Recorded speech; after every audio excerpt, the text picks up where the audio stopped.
Hello, everyone. Hi. I know we're the only one standing up between you and lunch. So we'll try our best to be out of here before 1. Did you have a good day so far? Yes. That's awesome. Great to hear that. My name is Fawad Saidi. I'm the founder and CEO of App Growth Network. I'm here with Jennifer. She's our creative lead, and Layla, she's our search lead. And our workshop's topic is Bulletproof Tactics to Grow ASO and UA Creatives. It's a very tactical workshop, and we're going to be talking about best practices, how to hack your App Store presence. Before that, I will introduce us. So founded the company in 2018. I think I'm celebrating my 10 years of being in mobile industry. I'm old. Headquartered in Vancouver, Canada, 30 people working there. Most of us are there in the Vancouver office. You can see half of the people's pictures, more. During pandemic, couldn't get a good photo shoot. Kind of services are around search. We categorize that ASO and ASA together, Apple Ads and App Store presence. Paid user acquisition through Tier 1, Apple, Facebook, Google, and third-party media, data analytics, retention and engagement, and creative testing and development. In this workshop, we're going to tackle a lot of creative testing development, as well as search and paid media. So in terms of our clients, in the past 4 years, we have worked with projects from different sizes, from solopreneurs to enterprises of 15,000 plus employees. 150 clients so far touched. Focused a lot on health and fitness, on productivity, fintech, media, entertainment, you call it. So you can see some of the companies we worked in the past. And we won some awards in the App Promotion Summit in Berlin for the top entertainment category, and also a few other candidacy for the rest of it. Really tackling North America. So 2 nights ago when we arrived, I was going to Times Square with Layla and Jen. It's my first time in New York, and I'm looking at the lights, and guess what? Advertising catches my eyes, right? The first thing. And I'm like, do they A/B test those? How do they measure that? Like that compared to the one up in the corner? And I didn't have time to search the stats of how many people visit. Do you guys know how many people visit Times Square on a daily basis? Or anybody know? 4 million. 4 million on a daily basis. I think so. Yeah. Eyes. Yeah, luckily in our business, our industry, we've got, tools, we've got, visibility. We search and we look, search in the App Store. And when we search, things catch our eyes. Right? From creatives to the text to metadata of every app that you deal with. So obviously your App Store strategy can drive everything, the product, the sentiment, the value proposition as an app to actually stand out. The role of marketing is to work with your App Store strategy through creative, through media and search to give you the best visibility for your App Store. About us, our dynamics and App Growth Network, it comes from everything that Layla and Jen are going to present to you comes from our values. The fact that we're a growth mindset, the fact that we're agile and iterative, data-driven based on a lot of hypotheses and the results of those hypotheses and can do. There's nothing that cannot be done around App Store A/B testing, around your creative production, about media improvement. There's everything that we done. It just requires the right mindset. So our collaboration culture, again, having touched 150 apps, in my lifetime I've touched 250 plus. Some of the team members in my team have touched 1,000 plus apps. There's a repository of best practices of what works and what doesn't. So we reference to that always. So if tomorrow we're working with a dating app, we reference the repository, whether it's work there or not. Then there's cross-functional teams in search, media, creative, analytics. Together combined with over 50 years of experience, they regroup to revisit the repository on weekly workshops. And if we can't come up with something that we can reference to the past, then we hypothesize what needs to be done next. Yeah, so to maximize the chances of success, successful A/B testing, we developed a testing framework. So first we begin with building our hypothesis. In order to create a strong hypothesis, it should be, number one, revealing. It should uncover new insights into why a user reacted the way that they did. It should be distinctive. Creating hypotheses that are too similar will result in you coming away with nothing new. And last but not least, even if it feels really obvious, hypotheses should be well researched. Next, creative design. So yes, we want the creatives to look pretty, but there is also so much going on beneath the surface. All creatives should have distinct styles and messaging in order to isolate exactly why one performed better than the other.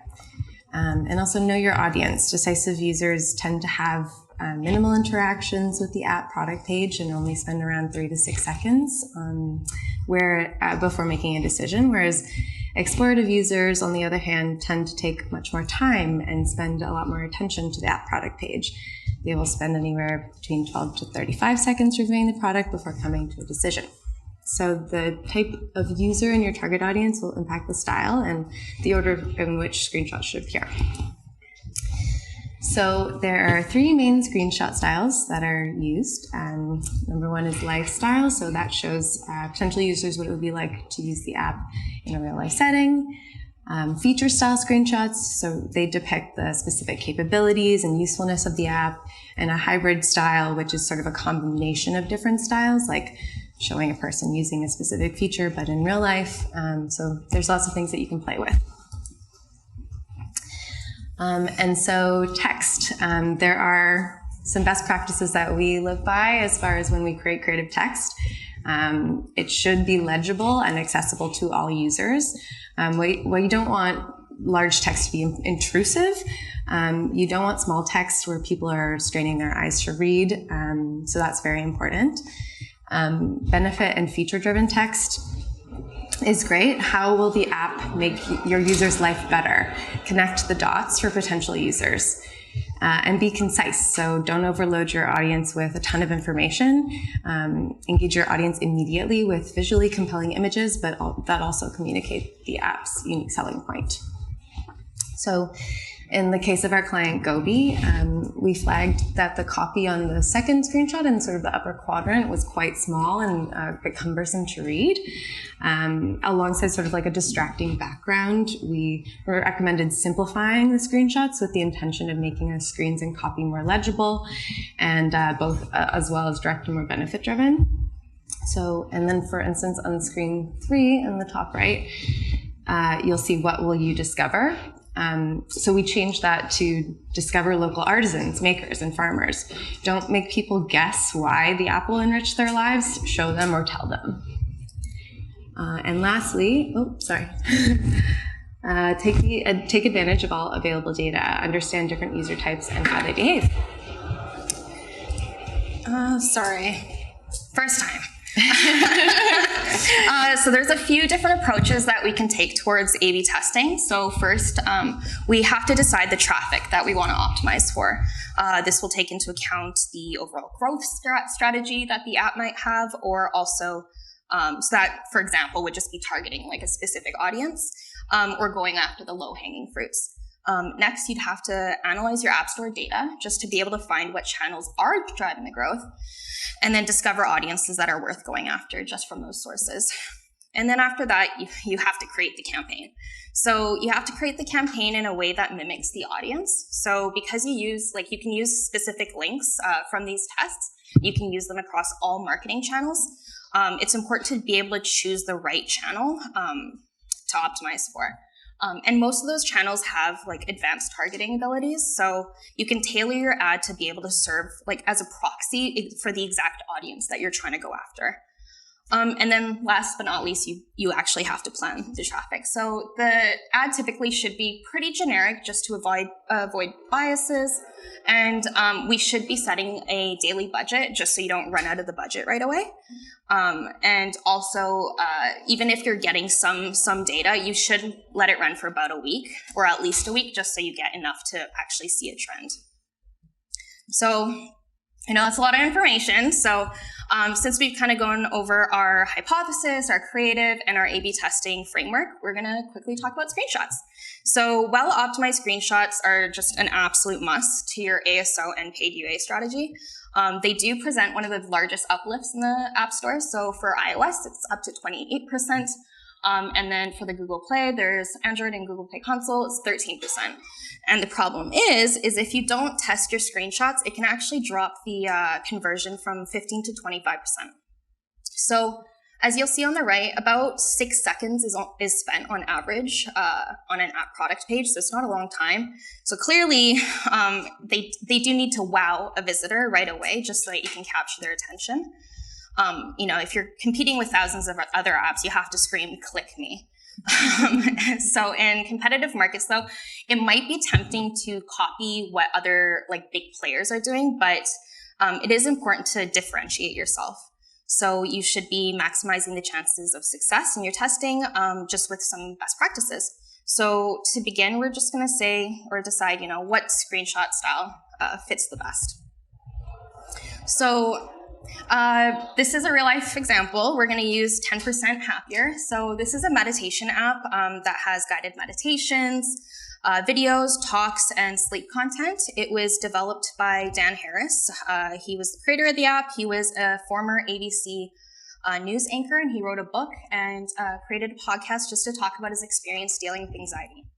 So for 10% Happier, our comprehensive ASO strategy was to increase the tap-through rate and the conversion rate of the app.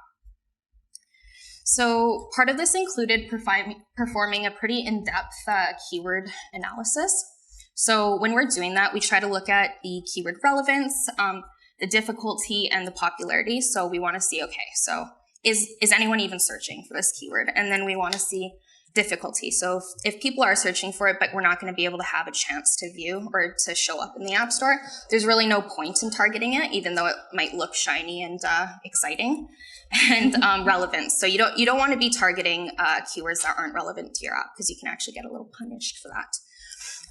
And then, so we also evaluate it based on 2 personas. So there's the branded users who search for the brand specifically, so they know exactly what they want. And then there's intent users who are just looking for a solution. So for example, I would type in meditation, and hopefully 10% Happier would show up. So that's our goal. Top down, we are looking to find the most impactful keywords for the app. So we look at the branded terms, and this includes other terms that have the branded terms within it. We look at the high volume terms in the genre, and then competitor terms, just so maybe, we can target those and bring some users of theirs into our app. We also use Apple search ads. So we determine the keywords users might find relevant to app there, and we'll implement into our ASO strategy, and it really works for conversion. And so we'll be able to use those terms just throughout the metadata on our screenshots, just to stay relevant, capture at people's eyes.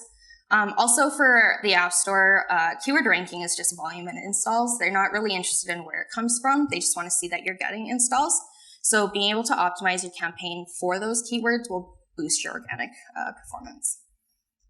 So just as a quick example on that, this was Kings of Capitalism. They were a new investment news app. They were trying to break into the finance category, but it's quite expensive and competitive. So what we did is we ran a couple campaigns, and we were able to boost our rankings and conversions just through a combined ASA and ASO strategy. And then back to 10% Happier, we did our keyword research, and then we found that branded terms such as Dan Harris meditation were really high volume. So this just indicated that there were a lot of brand high branded intent search users who were familiar with his work. So as 10% Happier's primary target audience is composed of highly educated individuals typically with a post-secondary degree where credibility heavily influences their decision-making, we knew we wanted to appeal to their inquisitive nature for higher learning. Based on what we knew about color theory, which explains how humans perceive color and involves the messages that colors communicate, we wanted to test using purple in the screenshots. So purple is a color associated with wisdom, dignity, independence, and creativity. And lastly, we wanted to pursue creating feature style screenshots using social proof. So really quickly, social proof matters and gives authenticity and legitimacy to your app. It's a psychology-based idea first coined in 1984 by this American psychologist, Robert Cialdini, in his book, Influence, The Psychology of Persuasion. The idea that people follow actions or imitate the behavior of others, especially of those who we admire and respect. Using social proof, especially in a space where potential users are evaluating whether or not they would like to, or whether the app will fulfill their needs, shows that your product is validated and trusted. So based on this, we created 3 hypotheses. The first, incorporating social proof that Dan received for his book and podcast. This will help add legitimacy and increase installs. The second, changing the color of the screens will give a cohesive narrative, help potential users associate the brand with positive associations, and improve conversion rate. And lastly, keeping Dan's image will improve conversions, and it will indicate search relevancy to potential new users. Yeah, so we wanted to create kind of more of a cohesive look and feel. So we used the single color background for the purple, and we used a device across the screens 1 and 2 just to kind of draw people's eyes across it. It's a bit more dynamic. And we added a featured in section just for that social proof element on the first screenshot. And then,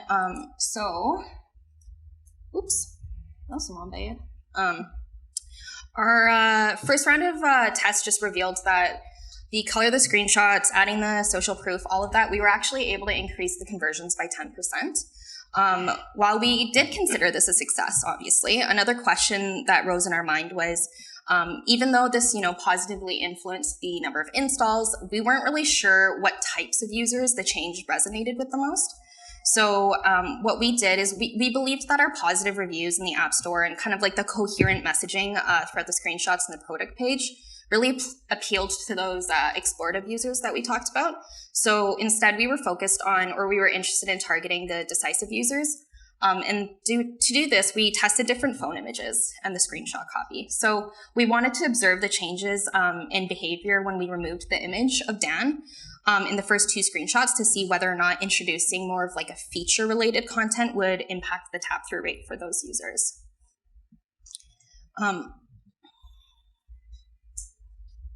There we are. So ultimately, if the conversion rate fell, we would know that we were trying to target, or when we were trying to target both users, it wouldn't benefit the app, as it was important to our core audience that they were able to see Dan's image immediately. But if the conversion rate, stayed the same or it increased, we would know that it wasn't necessary for his face, his image, to be the first thing you saw.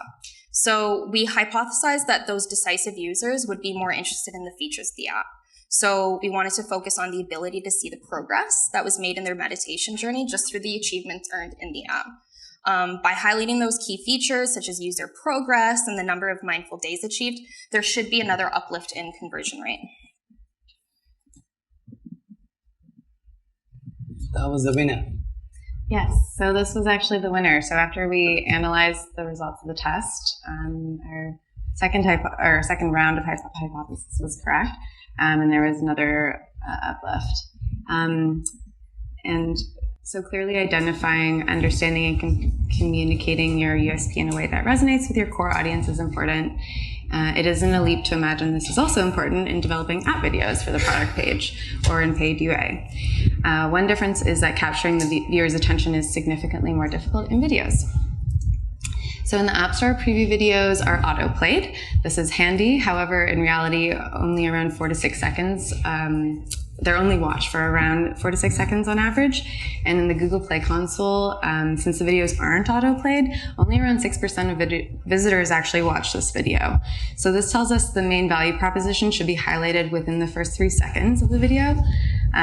While it's true that users who watch preview videos are up to 3 times more likely to download and install the app, simply including a preview video doesn't necessarily guarantee better app conversions.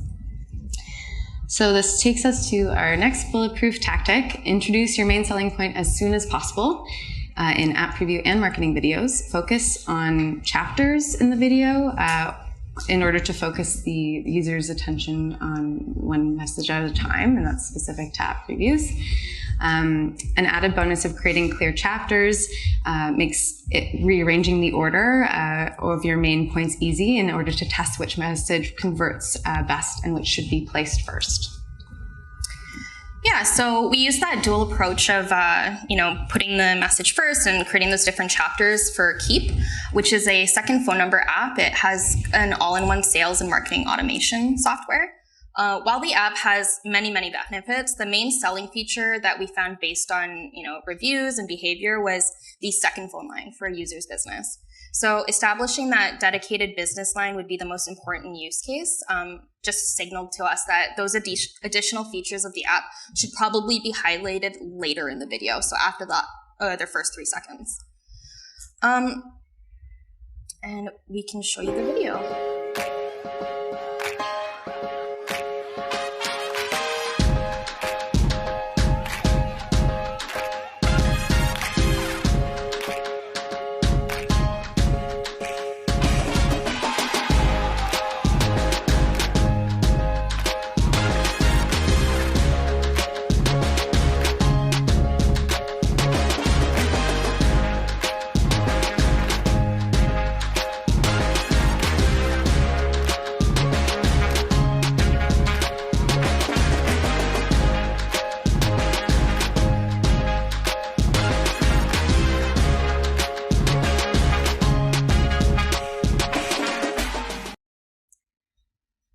So we optimized the text on the app product page, and we also, created the strong visuals to help the user better envision the functions of the app.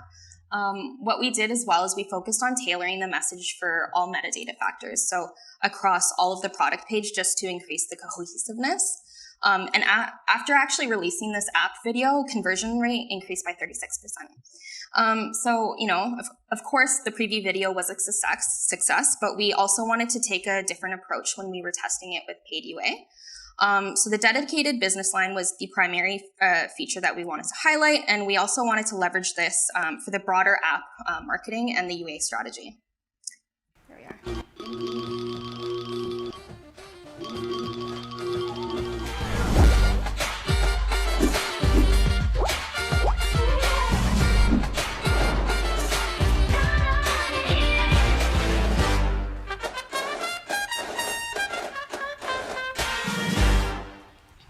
Which one was the video that was nominated for awards? This one or the previous one? This one.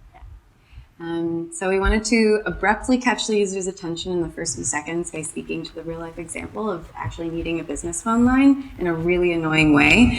We hypothesized that by emphasizing this exaggerated nuisance users experience, the UA video would help convince users that they've come to the right place and that their problems would be solved by downloading the app. And by allowing the video to speak to the main user selling proposition instead of addressing multiple features, users would be encouraged to visit the App Store page and explore further.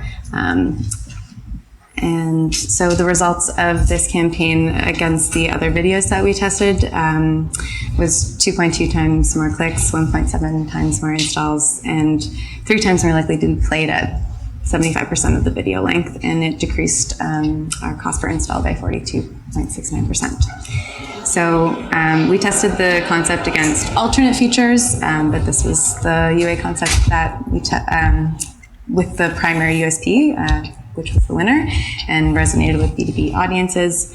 And like Fuad said, it was nominated as a finalist for the App Growth Awards in 2021 for Best App Video. So that was great. And so another kind of like best practice is when you are creating a preview video or any type of video, it's really important to plan out what is going to happen in your video, just so you can create these special moments like in the first few seconds. So we like to create storyboards in Miro or whatever tool that you're using. So I just want to summarize kind of what we discussed in that section. So it's important to leverage your USP very quickly. You can use chapters and videos for preview videos specifically to focus users' attention on different app features, whereas in UA videos, we like to highlight one specific feature. And you need to catch your audience user's attention very quickly in the first few seconds. So we recommend starting with something that will catch the audience's attention, like whether it's bright colors or an action that is very eye-catching.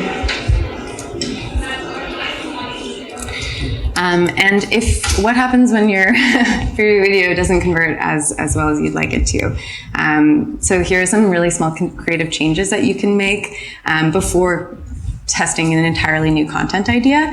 You can switch up the feature order, shorten the video maybe to 15 to 20 seconds, remove the splash screen if you have them, test the video orientation, the copy, and on iOS, a poster frame or a feature image on GT.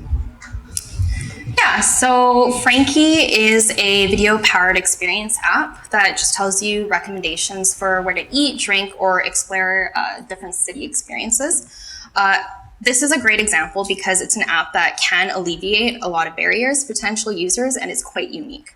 So our bulletproof tactic for this, to be able to unveil the most important message, is you gotta define your target audience, conduct a ton of research on the competitive market, and run tests on paid UA acquisition channels just to be able to best emulate the user's journey. So for Frankie, we tested it on two. We tested it on both Google UAC and on Facebook. We wanted to address the whole too many choices pain point that with a bit of humor in just a very short narrative. So we decided to poke fun at the idea that, deciding on a brunch place could possibly cause arguments between friends or between your partners. So Frankie would be a solution to all of those problems. And in the end of the day, though, we did want to tell a story that potential users could use to or would resonate with in some way, shape, or form. Yeah, okay, so, and when creating ad creative on Google with the intention for app install campaigns, we've seen more success focusing on the app itself, showing the app UI and interface, and is one of the most effective ways to sell the app experience and the pain points it solves. Tell the user how it works, what it looks like, what experience it unlocks. We also recommend you follow these design best practices when creating your assets. So tight framing, high contrast, large and legible font, including a CTA or download buttons, and keeping it simple, one message at a time. And so for Facebook, I think we would recommend similar design principles, but we've seen that user-generated content or content made to look like user-generated content performs really well. Photography in situ and of people, and including value props performs. Okay, so, and your audience will likely enjoy the ad more when it's created with the context of the platform in mind. So we hypothesize that on Facebook, using background images and tailoring the ads to look and feel a bit more like the native platform Facebook's content would positively impact the install rate compared to the same creatives that we used on Google. And our hypothesis proved to be correct. So on Facebook, the images with the picture background performed 1.5 times better in impressions, 2.5 times better in clicks, and 2.6 times better in installs. So it was a success, which leads us to our next bulletproof tactic: promise real value and make sure the ads message gives a clear portrait of how your product can help people get the things that they want or need. So we concluded that the grander visual impact of seeing the food and experience outside of the phone mockups prompted greater engagement and installs for users on Facebook. Not only was this a success improving conversion rate, but it also provided valuable insights for future creative optimizations. For us, this test's core takeaway was that it's imperative to cater your content and design to the context of the ad placement and channel that you're advertising on. Yeah, so when we're moving from hypothesis to creatives, we collect and analyze all of the data we have available. So this includes the market, competitor, and user behavior research in order to decide, how you want your creatives to look in order to capture their attention the best way you can. So once those results are coming in, you're going to be able to understand how the users interacted with your ad. And you can use that information to best, further optimize your ads and run some more tests. And based on the winning creatives, you can apply that to your app page. But sometimes things just don't work out. So although our hypothesis framework does provide, positive results 75% of the time, there are cases where we just don't have enough of that information to create, informed hypotheses. So that was the case for this mobile game. It's Coin Splash. It's a free single-player casual mobile game that's based on accumulating coins by hacking enemies in the game. It's a brand new game to audiences, so we had to determine the best way to approach it in order to entice brand new users in installing the game. Because audiences would be unfamiliar with the game, we wanted to test whether or not users would be most interested in seeing familiar game mechanics in this category or unique features that would set the app apart from competitors. We hypothesized potential new users would be interested in seeing familiar game mechanics rather than features which would make the app unique, as they wouldn't be motivated to learn new rules and would be more interested in instant gratification. And so we decided to focus on highlighting similar game mechanics, winning slots. The app has with competitors to increase familiarity and positive associations to encourage installs. So this was the slot machine concept, which was the winning concept, and then the hacking concept over there was not the winner, not as successful. And based on the user behavior observed in the game category research, it shows that they're more interested in gameplay, characters, and progression. So for our next test, we hypothesized that users would be interested in covering more about the game if they were introduced to a character, rather than a generic gameplay which doesn't differentiate the app from competitors. And this one proved to be the winner as well. Nice. So that was a good finding too. Yeah, so although our initial hypothesis was incorrect, we were able to gain those important insights into the user, which we're going to be able to use moving forward in our reiteration and our creative testing process. So, baseline, listen to your customers, use your creative findings in order to, or the feedback in order to strengthen your product moving forward. And there you have it. So creating a proven method and a strong hypothesis framework is really important, but it also takes time. So we do have bulletproof practices or tactics to be able to give you a good place to start. So first, conduct thorough research into your target audience. So know what they want, know who they are, know what their pain points are, and that'll give you the step up to be able to create the strong hypothesis on the type of screenshot style you want to use, the messaging, everything like that. That's going to be able to resonate with your audience. Second would be to tell just simple but impactful stories. So address these consumer needs through the market and competitor research that we've done, and leverage the common user pain points to be able to differentiate the app. The third would be to address your main selling point just as soon as possible, both in preview videos, but also in screenshots. So try to get that out within the first two. You want to capture their attention to be able to improve the video watch rate or install rate for the screenshots. And also promise real value. Make sure your ads message gives a very clear portrait of what the product does and how it can alleviate your pain points for the users. And again, listen to your customers, use the creative findings and feedback to be able to strengthen your product. Last but not least, just learn, just keep going. There's no fail, there's only learning and moving forward. So test, learn, revise, and just repeat. Each hypothesis you create just gives you an opportunity to gain insights, and you can use that furthering to be able to improve things. Yeah. So That's awesome. I think a round of applause for these two. So as I promised, we're 3 minutes early. So if there's any questions, you're welcome to ask any questions you might have for lunch. Otherwise, we have a booth after lunch. Layla, Jennifer, myself, we're going to be by the booth. But I'd like to spend a couple of minutes if somebody has a question from us.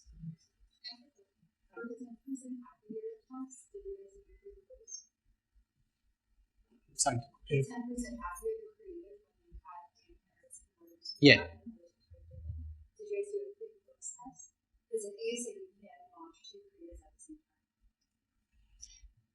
In 10% Happier, I think back then it was like, I think 8 months ago, where we could actually test that with Apple Search Ads.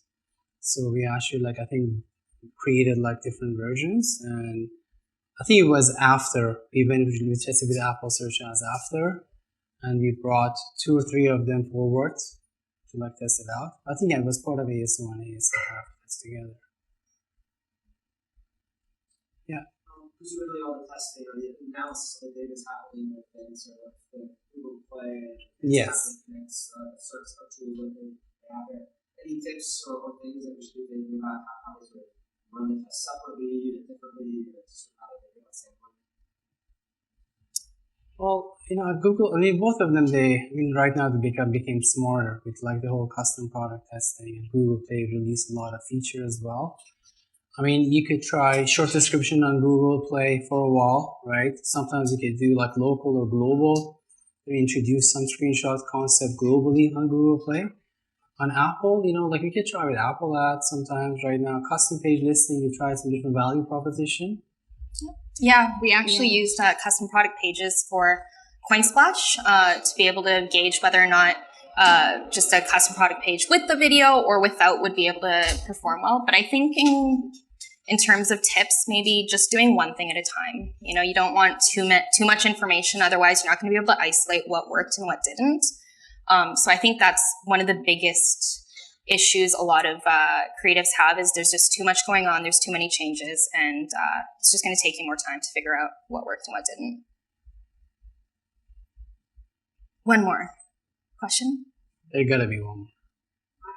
Yeah, perfect. Do you work with apps on the pre-launch stage a lot? Because most of the cases are assigned for apps that are launched already. Do you have a lot of requests for pre-launch testing? Absolutely, yeah. We have a lot of, usually we encourage those clients to get involved with us even 4 months ahead of time. There are cases where they'll just put a landing page together for their mobile web, and then we do some preliminary early tests with Facebook ads even to see what kind of creatives get there. But when we build it as part of our culture, we build like Jen with the team, a plan B, plan C if this doesn't work out. And apps in pre-launch, sometimes they change the product later on. So we usually say, don't build your video yet. Wait till, because usually after launch you realize the users tell you, I don't like this onboarding, I need to change it later. But for screenshots, yeah, we can have different versions created for just hypothesis building, and that's part of pre-launch strategy. Anything to add, Jen? Pre-launch clients? Well, technically, Coinsplash launched with us, so that was kind of our when we were learning, we were also learning with them. So, and we were navigating that, and their successes were our successes as well too. So. Perfect. Well, it's 1 o'clock. It's going to be lunch. And again, we have some giveaways by our booth. So a lot of you kind of figure out the right answer for 10% happier. Don't tell anyone else for the creative quiz there. But we're going to have other games and stuff later on in the afternoon. So we'll see you there. Thank you. Thank you.